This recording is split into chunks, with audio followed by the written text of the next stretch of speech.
how do intimate social events differ from regular client events? Intimate social events are smaller. That's basically the key thing. A traditional client event would be something like a golf outing or a holiday party or a wine tasting where you have 20, 30, 40, maybe 100 clients there. And that's good. That should be part of your marketing strategy. But intimate social events are designed to give you quality, personal time with your top clients and their friends. That's what I want you to imagine. Quality, personal time with your top clients and their friends. That's the whole premise of this. And so as we talk about ideas today and as you start to think outside the box in your own practice as to how you can do it, that's the key. Now, it's really not difficult to do this. In fact, out of all the ways to market, it's probably the most natural and it's probably the easiest. So we're going to talk about why you should do it, how you can do it, and then I'm going to give you some specific ideas that we've used with success here at our local firm. Now, if you've been on the other WebExes, you've already seen this slide 3 times. But I'm showing it to you one more time because in every presentation we've done about event marketing, it applies. And so this was a really, really good study initially done by the Oxley Institute, published in Registered Rep. And again, it shows where the affluent select their financial advisors. 63% of investors with over $500,000 in investable net worth said that they chose their advisor based on a personal introduction. There's simply no better way to personal introductions than the method we're talking about today, because it's not just an introduction at a client event. It's a very intimate introduction. It's a chance for them to really get to know you. And we're talking about shared passions in the context of intimate social events as well. So if you're not doing these, hopefully at the end of this WebEx, you will begin to at least give it a shot in your practice. So let's go through the various keys to hosting intimate social events. We're going to take this one point at a time. Here's the first key. Select an activity that you personally enjoy and that your clients will also enjoy. Now, in order to do this, you've got to know what your client's interests are, which is why you'll notice I have in parentheses, document preferences. One of the things we do every time we take on a new client is we survey them and we ask them about their interests. Now, as a Platinum member, you have access to that same client survey. So that's one way to start to collect that information. But as our employees learn other things about our clients over the course of the relationship, they also document those. Oh, they're into classic cars. Oh, they're into horseback riding. Oh, they're a big bowling fanatic. Whatever it is that we learn, we document it. And so the beauty of that is that when you go to do one of these intimate social events, you can search your database by 2 things. By how your clients are segmented, because really these should be reserved primarily for your Platinum and Gold clients, right, or your A clients, because these are the ones you most want to duplicate. So you search your database for A, who are my Platinum clients, and B, who are my Platinum clients with this interest. Now you've got a group of your top clients with a shared interest. That makes for a great social gathering, and it's hopefully an interest that you share. And that's why that's the other part of this. You must personally enjoy the activity yourself. If you're looking for the exit signs, your clients will sense that. And in an intimate setting especially, right, you've got to enjoy an activity together. So that's the first key. And this can be anything. Regardless of the part of the country you're in, whether you're male or female, young or old, it does not matter. Everybody has some interests. I just talked to a client who had a event with a few of his, when I said client, I mean a client of Platinum, by the way. And he's an advisor, and he had an event with some of his top clients. And it was at an art studio, and they all went and had wine and did a painting together, and they had a great time. So it can be anything. Whether it's golf, shooting, fishing, hunting, horseback riding, motorcycling. But that's the first key. Make sure it's something you love and that your clients also love. Now, if you don't know for sure what your clients' preferences are, that's okay. You can initially just start with an activity you love and invite clients. And eventually, you'll start to figure out what your client's interests are. That takes time. But do start documenting that right away so you can begin to build up that storehouse of information. Now here's the second part, and this really highlights how easy this can be. You don't have to create a fancy, expensive invitation. You don't have to go through a lot of pre-event planning. You don't even have to start this event 3 months in advance. It's not like hosting something that's a big deal. You just pick the event, and then you pick up the phone. That's really the crux of this. And you start personally calling a few of those clients to say, I'm going to engage in this activity, and I'd like you to join me. That's the best way to do it. It's personal. And we'll talk about what you might say to them on the phone in just a minute. But you could send out a small personalized invitation. We do that sometimes. But if you're only inviting 10 to 15 people, why not invite them just like you would invite a friend to something? Because that's the type of relationship you're trying to forge anyway, something that's more than just a professional relationship. Now, the way you do this will also be affected by the number of people that you invite, right? Because the more people you invite, the more formal it becomes. But here's what I'm going to encourage you to do. Max your group out at 15. For an intimate social event, don't do any more than 15. And 15 would be for like a group exercise, like if you had a cooking class at your home. That's what you want 10 or 15 people for. But many of these other types of intimate social events that we'll discuss really could be 4 people, 5 people. Now, hopefully what will happen is you'll invite at least 3 of your top clients, and they'll each bring at least 1 guest. So you have 6 to 8 people, several of them are guests, and several of them are clients. That's the ideal mix, but no more than 15. What this also does is it promotes exclusivity. So for example, let's say you're going to pick up the phone, you're going to call clients, and you're going to invite them to a social event. Now, this is not just a social pastime, right? Your clients know that. They know you're in business. They know that they're a client. So let's face it, you're not doing this with your best friends, although you want to create an environment as if you are, but you still want to get business from it, right? So it can be a little hard to toe that line. You're not going to call and say, hey, look, I'm doing this prospecting event. I want you to bring somebody along so I can make him a client, right? That's obvious. But there is a balance there because you do want them to bring somebody along. So if the event is something special and it's exclusive and you're not inviting all of your clients, when you call them, you can stress the exclusivity. So you could say something like, you know, I'm calling because I'm having a few friends on a small fishing trip that I'm doing next Saturday. I've got space for 3 more. I'd really love it if you could come. And if you'd like to bring a couple of friends along, that'd be great too, because we're already paying for the 15, and we want to make sure that we have enough people. So it's a small group, but I want to invite you. I want to invite a couple of your friends. So you're making it special for them, right? And you're encouraging them to bring somebody along. Another way you might do it is you could say something like, I'm having a cooking class at my home.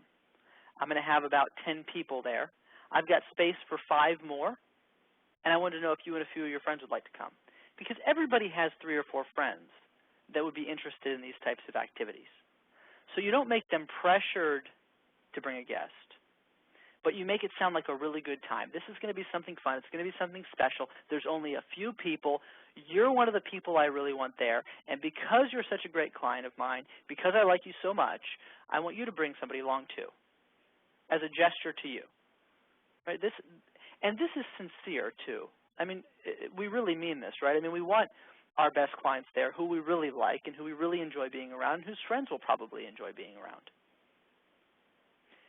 Now, in the end, you want them to come along not because their financial advisor invited them to a social event, but because it sounds like it will be a good time and because it sounds like they'll have a good time with their friends there too. So that's why when you pick these items for intimate social events, do things that are really fun. Do cool group activities. Do things outdoors, sport activities. Anything that people would find appealing. And we'll get to some specific ideas here in a little bit. Now, as you do this, it's important not to let your desire to build business become your primary motivation. If you go into this thinking it's going to be like a public seminar, right, where you're going to invite, 15 people, and you're going to get 4 of them to come into your office for an appointment, and then you're going to convert 2 or 3 of those people to clients. If you approach it like that, it probably won't happen, and everybody will see through your efforts anyway. So instead of your desire to build business being your sole motivation in this, we know it's one of your motivations, right? But instead of your sole motivation, make the desire to have a closer relationship with your clients part of the primary motivation. Make the desire to have a closer relationship with your clients. Make that a key part of it. Because even if you don't get any business out of it, even if they don't bring anybody along, just that closer bond will make your business grow in time. It's like planting seeds for the future. And that's really how you've got to look at it. Every time you do something like this, it's like planting seeds. Eventually they'll bear fruit because those clients will be your absolute biggest fans, and they will eventually introduce somebody to you. They will eventually tell other people about you, and they'll give you more assets, and they'll want their family to work with you, and so it just perpetuates a very positive cycle. Now, as you host these events, you want to make sure that you don't let people get the impression that you're all business, right? And when they come to them, they're there to have fun. So you're the host. Now, what happens when somebody's the host at an event? Let's say you go to a party and someone else has hosted it and a friend has invited you. At some point, you're going to want to go seek out whose home you're in and meet that person and thank them and find out who they are. That's just good manners, right, and human nature.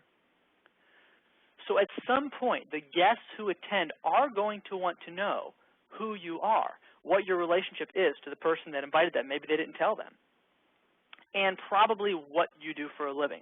Because in social settings, isn't that one of the things we ask when we meet new people? It's, who are you? What do you do? It's almost always the second or third question. So anticipating that question, you must be prepared for it. But as we said, you don't want to be all business. So if you, thinking in the back of your mind, well, I invited my clients and their best friends, and this is a potentially good referral, and now he's asking me what I do, and this is my opportunity, and go. And you give them your 30-minute opinion of the markets and the economy and how to manage money effectively, and you've totally lost them. Now, on the other extreme, you might be too casual and say, oh, I'm a financial advisor. And the conversation ends right there. Oh, okay. And they probably don't even really know what that means.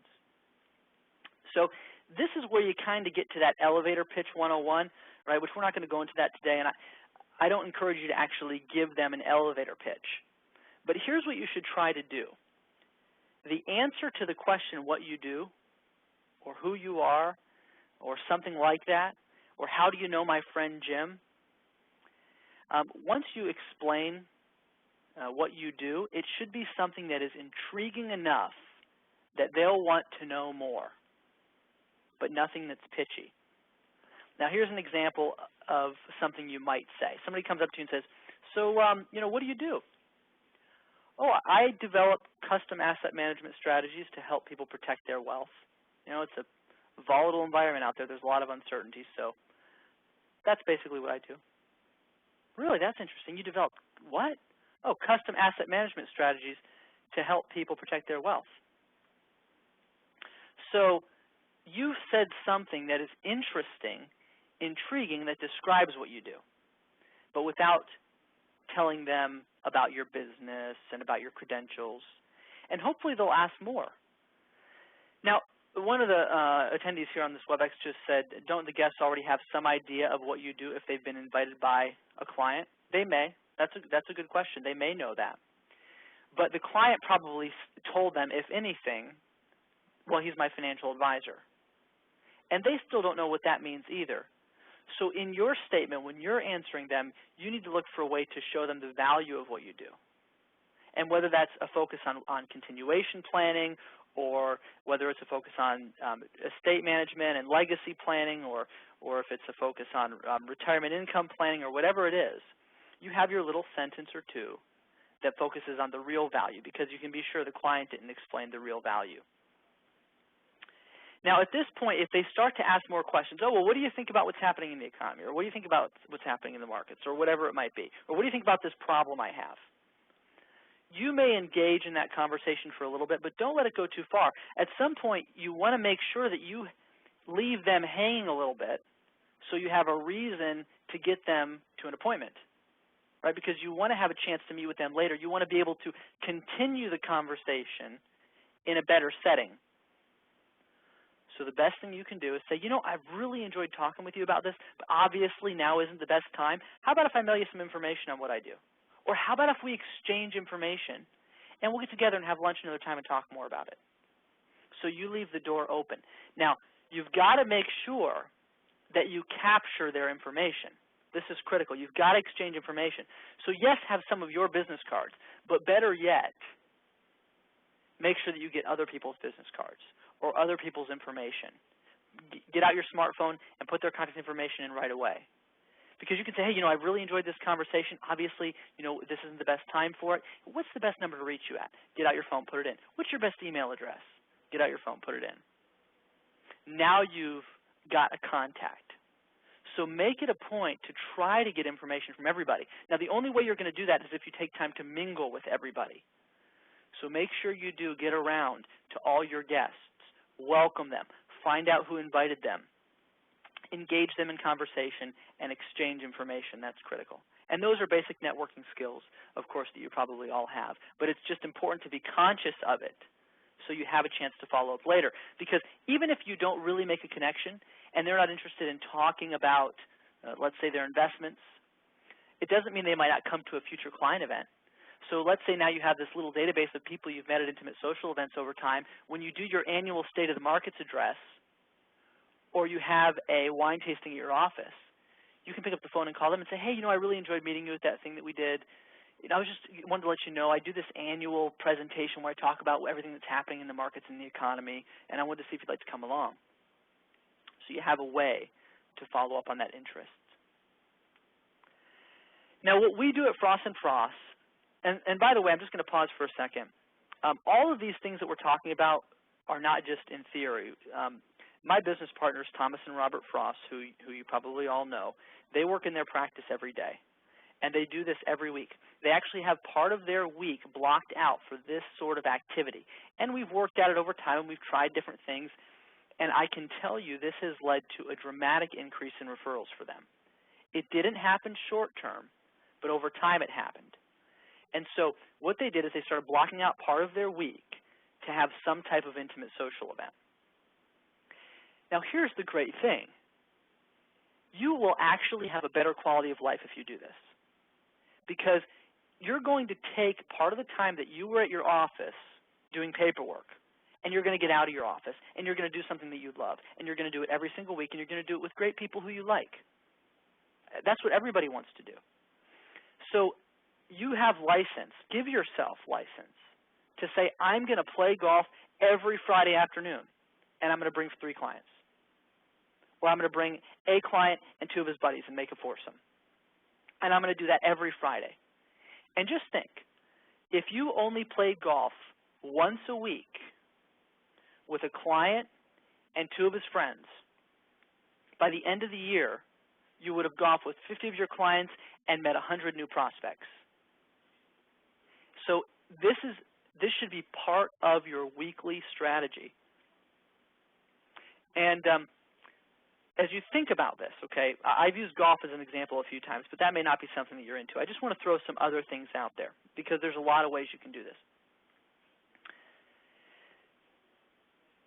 You could have Fridays blocked out for an activity like golf, like fishing, like shooting, like motorcycling, horseback riding, whatever it is. So think about something you could do on Friday afternoons. I say Friday afternoons because, you know what, a lot of other professionals also can have a light day on Friday afternoon. That's what we found works for us. There's a understanding on clients' parts. If they call in and you left early on a Friday afternoon, usually nobody has a problem with that. Usually there's slow days at the office, so that's why I say you could pick that.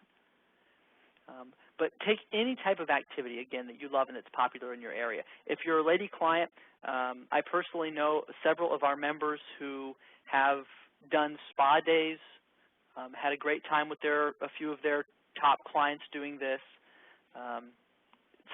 One of our clients recently called in and said she was doing a weekly tea and having a little, that's not something I even begin to know how to do, but she had a tea party every week, and her lady clients loved it.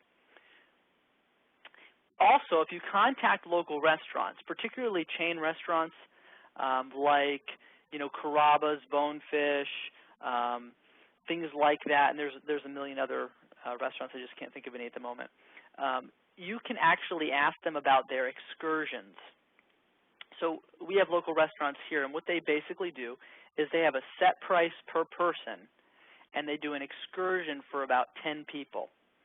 So we get a table of 10 at a restaurant that's right by our office, and they charge us a per head cost of somewhere around $25, and they actually bring out a few appetizers, smaller versions of the main courses, a few dessert samples, and as they go through it, they pair everything with the wine, and the chef comes out and talks about it, and it's just a really, really great time.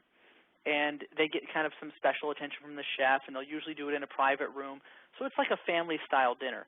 Now, the one drawback from this, I will tell you, is you don't get to move around because you're in a seat all night, so you really get to talk mostly with the people who are near you. But our clients love this, and it's something that we've done with success, and it's very affordable. Another thing that we've done that's really, really been popular is we have anniversary parties for our clients sometimes. So if we know a client has a wedding anniversary coming up, Rob or Tom will actually host a small anniversary party at their home.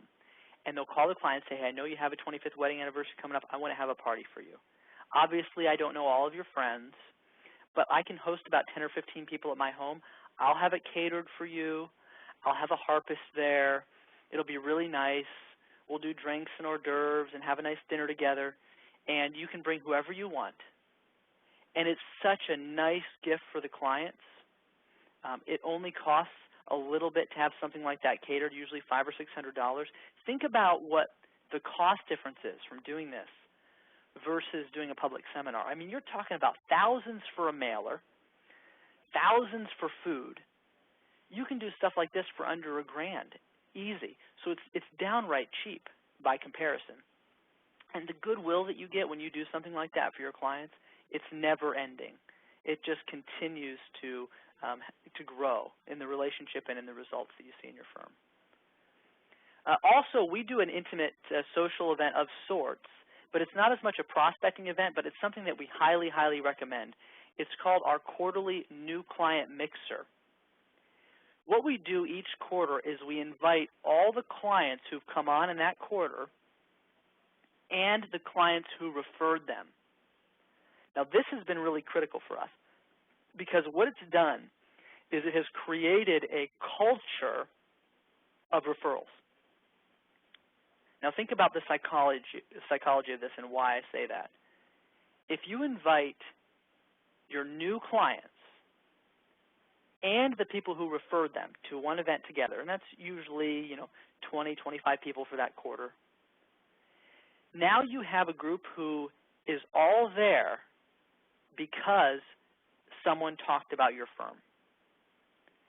And they know, the new clients know, that they were referred, and the existing clients know that they got to come to that dinner because they referred someone. And so everybody there starts to see the picture that you build in your firm over time, that you're a referral-based organization. And this is the same type of thing, just a small thing, catered, heavy hors d'oeuvres and drinks, couple hours at the home, meet the wife, pet the dog, and once they've been to your home, they become clients for life. They don't just see you as a business relationship or a financial advisor anymore. They see you as an intimate acquaintance. It may be that you don't have a home for this. That's okay. It's much better if you can have it at your home, but if you have a nice country club, you could also do it there. A restaurant is the third option, but you want to make it as personal as you possibly can. Now, I'll show you, by the way, if you're interested in doing that event, there is on our website, I'm just going to search Intimate Social Event here. That's not, let's see, let me look something else here. I think it might be under quarterly. Here it is. Bear with me one moment. I'll log in. If you'd like to see the full planning checklist for this event, it is available on the website.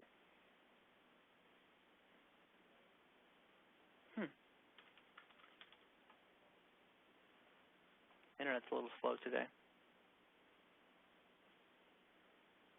There we go. Okay, so this event I was just telling you about, the quarterly mixer, this is the invitation that we use for it. Because that's kind of a special quarterly event, we actually sent an invitation for this one. There is a full planning checklist here on the website that you can download. It's called the New Client Social Checklist, and it tells you how we plan this, how we compile the information, how we get organized and coordinated for it, who we invite, and all of those types of things. So that is a resource you may want to check out if you're looking into that. It really starts the client relationship off on the right foot. It's one of the best social events you can do. I highly recommend you talk to your relationship manager about it. You can also do this at sporting events. If you have a local facility where you can rent a small box, where you can mingle and have 5 to 7 people there, that's a great way to do it. We happen to have a nice arena near us where the Orlando Magic plays, and we can actually get box seats fairly cheap through a local box manager there when the people who own the box don't use them. That might be something you can look into. If you call the local stadium near you and you say, look, I'd like to be able to use some box seats, and you call the manager who sells the boxes, you say, I know that those boxes have already been sold, but if there's games where people aren't using the tickets, I'd like to know about it. Sometimes you can pick those up for really, really cheap, almost the same price as stadium seats, and then you have a box to yourself like the high rollers, and it doesn't cost you a lot, and you can make your clients feel like $1 million. So that's another great way to do that.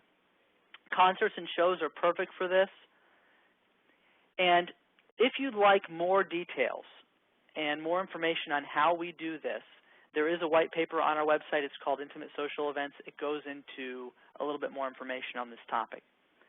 Now, as you think about doing these, one more thing I'll mention briefly is that you may need to talk to your compliance department about this, but there is a possibility that if you invite a wholesaler to each of your intimate social events, that they'll be able to pick up a big part of the tab. That is something that we often do. So, for example, let's say that you have the 8 or 10 clients that you want to invite, and they all have some MetLife product, right? Or let's say they all have some REIT or something in common, where you could call that company and say, look, I'm taking out 10 of my clients to such and such. We're going to do this dinner or whatever. And they all use your product, and so I wanted you to come along and see if you could help me offset the bill. Then you might be able to do this and actually do it for free or for really, really cheap. So think about the benefits, and it's really easy to plan. Don't agonize over this. All you got to do is pick an activity, pick up the phone, call and invite some folks. Now, before we take Q&A, and we're going to have plenty of time to answer your questions. In fact, this WebEx was relatively short compared with the other ones. So please, any questions you have, you can begin messaging those to me now. I just want to mention that this is just a piece of the puzzle that we're putting together over the course of these 8 weeks that we were doing these WebExes. So we've done client events, public events, intimate social events. Next week will be charity events. And then we're going to talk about the following topics that you see on the screen. So if you haven't registered for those or aren't planning to attend those, I encourage you to do so, because by the time we get to the end of June, you'll have a really great picture for all the things that we're doing here at Platinum to assist you right now. Okay, so thank you very much for being such good listeners. I hope you found this information helpful. And at this point, we'll be more than happy to take your questions. So I'm going to give you a second to gather your thoughts here, and feel free to message those to me through the Q&A panel or the chat function on the screen.